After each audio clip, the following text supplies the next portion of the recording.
Well, hey there. Welcome to Movie Review Mom. I'm the mom and I do the movie reviews.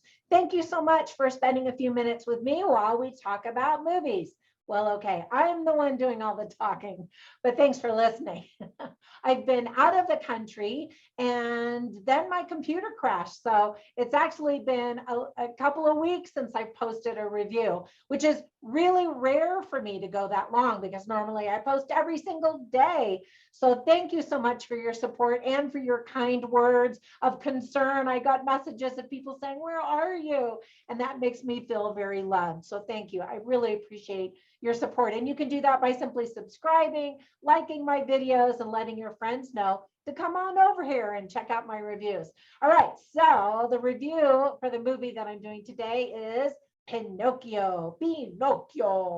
This Disney live action remake movie is now available exclusively on the Disney Plus premium channel. The movie is rated PG-13 and is an hour and 45 minutes. My movie review mom grade is, drum roll. Now, very few reviewers will give you a grade right up front. So I'm going to give it to you. Keep watching and I'll explain why I'm giving it the grade that I am. And so the grade is a C+.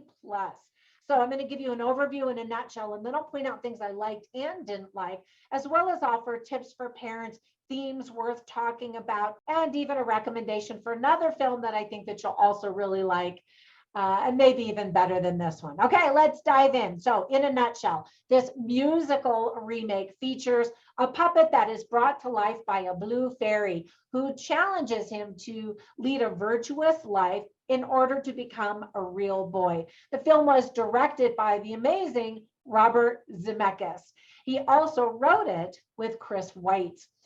As an interesting side note, Academy Award winning Guillermo del Toro will present his version, which is said to be a darker version of this Pinocchio story on Netflix digital streaming.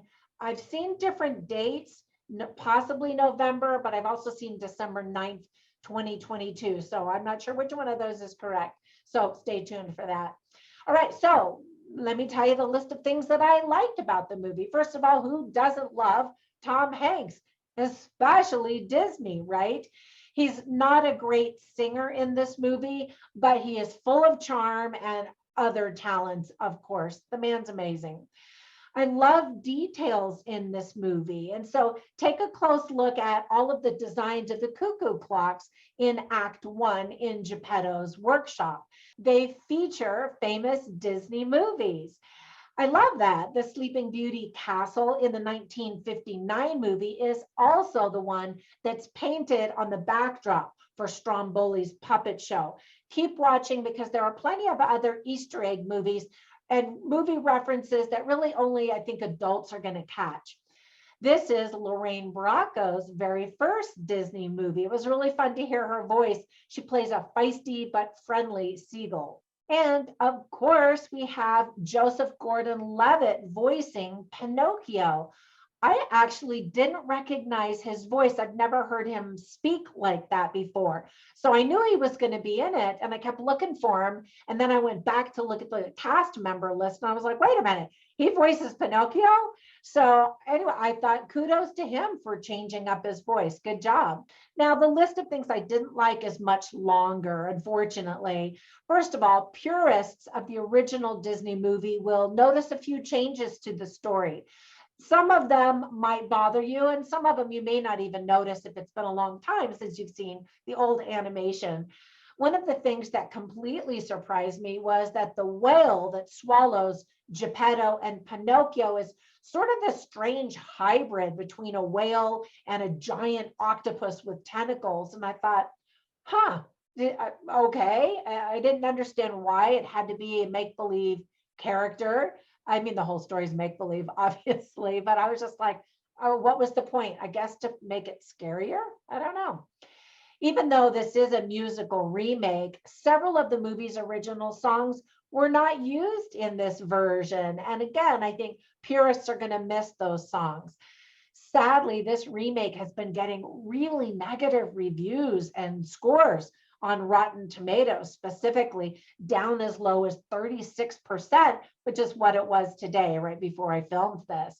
I didn't think it was that terrible. In fact, it's not terrible at all, yet many viewers are calling it the worst Disney remake, live action remake, I should say, of all time. This is sort of a modern woke version of the story, like everything nowadays. And I think people are just getting really tired of that and tired of Disney pushing a political agenda. Now, you may say, what? There is no political agenda, which is great. I don't know if they wanted it to appear blatant. And some people are just more sensitive than others. There's a diverse cast. And so I think people feel like that's the woke agenda. So comment down below. Let me know if any of that bothered you or if you thought it was totally fine. Some of the CGI looks pretty fake. In fact, the movie is being advertised as live action, and yet there are a ton of CGI characters in it. Ultimately, Disney appears to be on a mission to remake all of its popular animated movies into live action updates. Unfortunately, this remake doesn't really offer anything new and has far less charm than the original animation. Wah, wah. Pleasure Island is extremely chaotic, and it's hilarious because, it's this very expensive theme park as they display it in this movie. And yet the bottom line is that the creators of Pleasure Island are trying to ensnare young kids so they can turn them into donkeys and sell them as donkeys. So it seems like they spent a lot of money up front building this huge theme park and attraction just to be able to sell some donkeys. And I guess that's really what it was in the old original animation too. But now as an adult, as I'm watching it, I'm like, that doesn't make sense. Spoiler, Pinocchio doesn't actually become a real boy in this movie. Why not? Especially if the movie is live action. That surprised me. It's kind of odd. He's like magically a real boy, but he's still a wooden puppet, but he's told that he's human now. So I was like, what the what? Like, that didn't make sense. It's live action. And you're waiting for that big payoff, and you're kind of like, wah, wah, he's still a puppet. That was just strange. Now, let me give you some tips for parents. The scenes involving cigars, smoke, and alcohol in the original animation have been removed in this cleaned up remake. People still make terrible decisions, though, in this movie. There's some bullying. Characters are in dangerous situations. There's kidnapping and child abuse and child exploitation, which of course was in the original movie as well. But now from a mom's perspective, I'm like, that's terrible. There is no profanity, but Jiminy Cricket says, what the cuss is that all about? And I just thought, that's so funny that they substituted profanity with the word cuss. Like you could have said, what's the profanity? What the profanity is all that about? Anyway, I thought that was kind of funny, but also kind of odd. There's also a subtle comment about human sexuality that only adults will notice. Again, Jiminy Cricket says, there are other ways to make a boy. Kids are seen behaving very badly and making bad choices in Pleasure Island, just like in the original animation.